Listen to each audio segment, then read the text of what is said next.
Magnetic field due to the straight current carrying wire से related problems इस समय हम लोग सॉल्व कर रहे हैं। उसी क्रम में एक नया क्वेश्चन ले रहे हैं। देखिए जरा क्या कहना चाहता है। A square loop of the side small a is made by current carrying wire as you can see in the figure. Diagram को देखिए, एक हमारे पास में स्क्वायर शेप का लूप है PQRS। इस लूप में करंट आई दिखाई गई है, देख सकते हैं।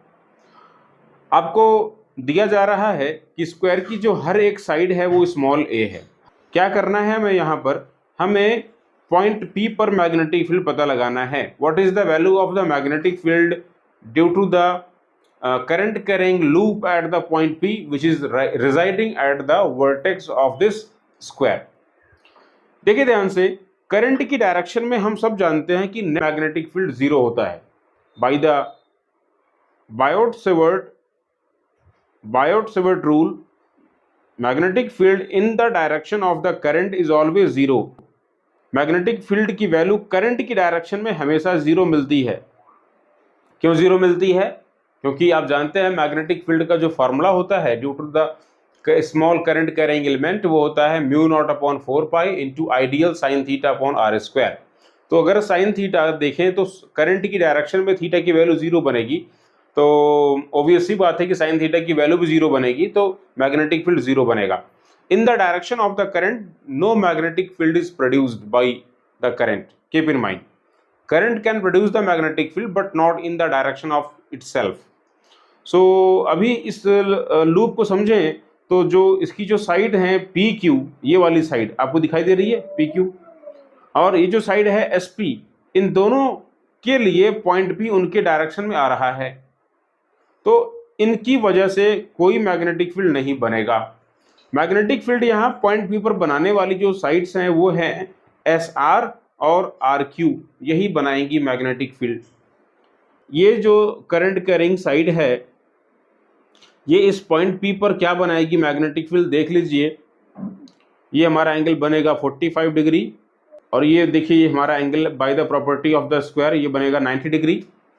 तो किसी एक साइड के लिए मैग्नेटिक फील्ड को निकाल लें और उसको 2 से मल्टीप्लाई कर लें, क्योंकि यहाँ पे दो ही आर्म है जो कि मैग्नेटिक फील्ड को जनरेट कर रही हैं। एक तो है SR ये वाली आर्म, दूसरी है PR, यही बनाएगी मैग्नेटिक फील्ड।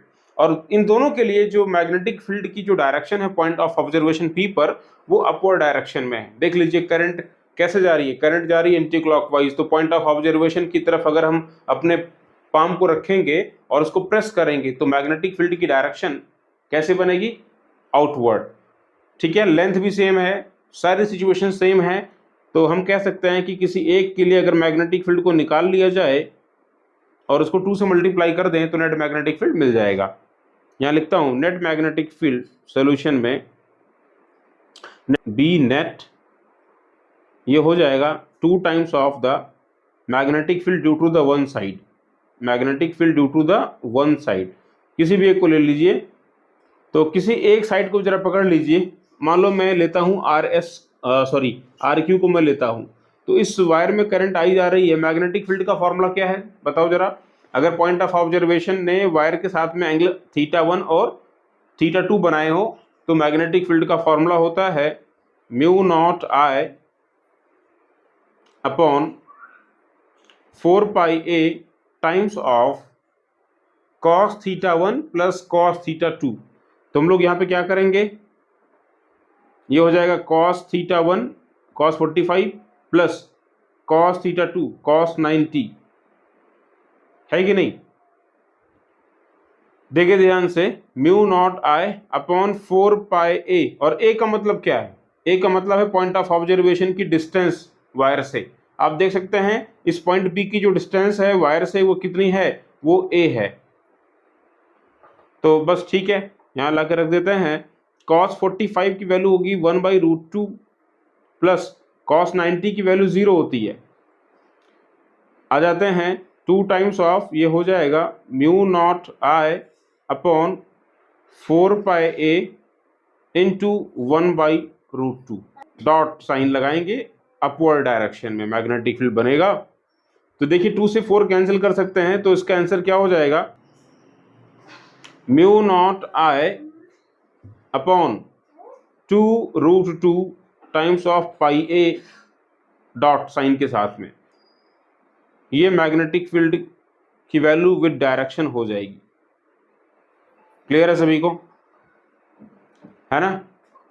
एस आर और आर क्यू ने मैग्नेटिक फील्ड बनाना होगा, बाकी और जो दो साइड्स हैं पी क्यू पी एस, वो पॉइंट पी पर कोई मैग्नेटिक फील्ड नहीं बनाएंगी। तो जरा चेक करो इसमें कौन सा ऑप्शन मैच कर रहा है। देखो अब ये जो फर्स्ट वाला ऑप्शन है ये देखो मैच कर रहा है, यही इसका करेक्ट आंसर है। आगे बढ़ते हैं, दूसरा क्वेश्चन देखिए।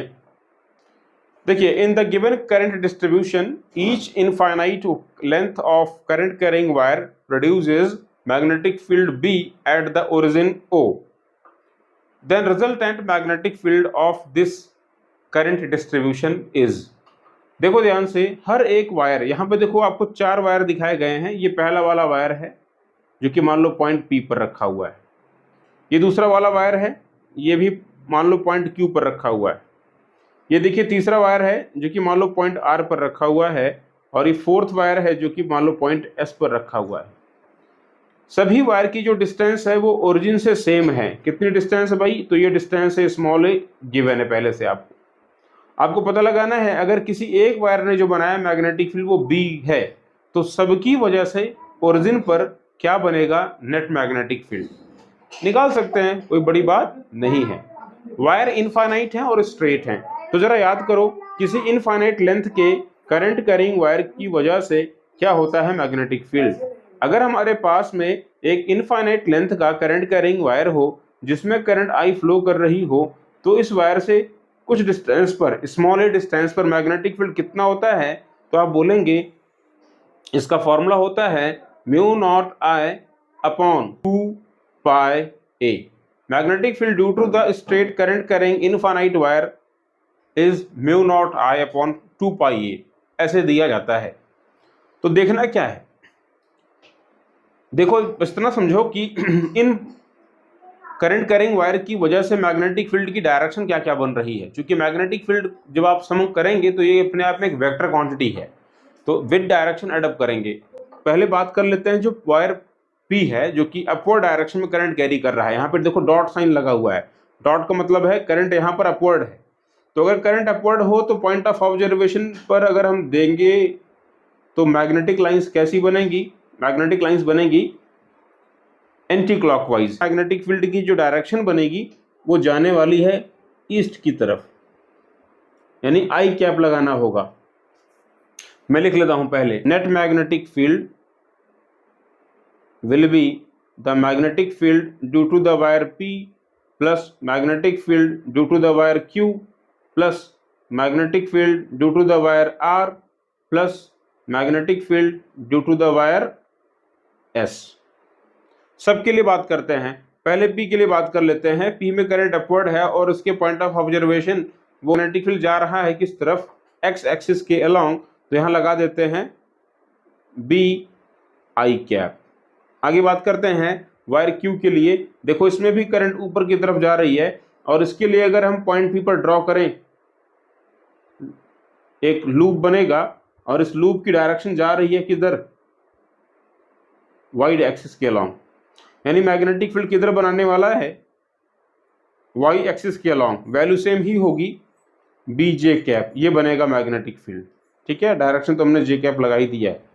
आगे बात करते हैं वायर आर के लिए। जरा समझो, जो वायर आर है इसमें करंट कैसे जा रही है? डाउनवर्ड जा रही है। पॉइंट बी पर अगर हम अपनी फिंगर्स को कर्ल करें तो ये किधर जा रही है?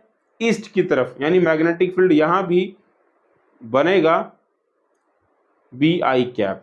आगे बात करते हैं वायर एस को, जरा ध्यान से देखो, ये भी डाउनवर्ड है और अगर हम ओरिजिन की तरफ अपनी फिंगर्स को करके इसको कर्ल करें तो डायरेक्शन किधर जा रही है? डायरेक्शन जा रही है टेंजेंशियली नॉर्थ साइड में, यानी कि लगाएंगे जे कैप, तो B J cap. So overall हमारा आंसर क्या हो जाएगा? B I cap. B I cap 2 बार आ चुका है तो 2 times of B I cap. B J cap, B J cap 2 बार आ चुका है तो 2 times of B J cap. दोनों वेक्टर्स परपेंडिकुलर हैं तो इनका रिजल्टेंट क्या होगा? ये नेट मैग्नेटिक फील्ड की वैल्यू हो गई विद डायरेक्शन।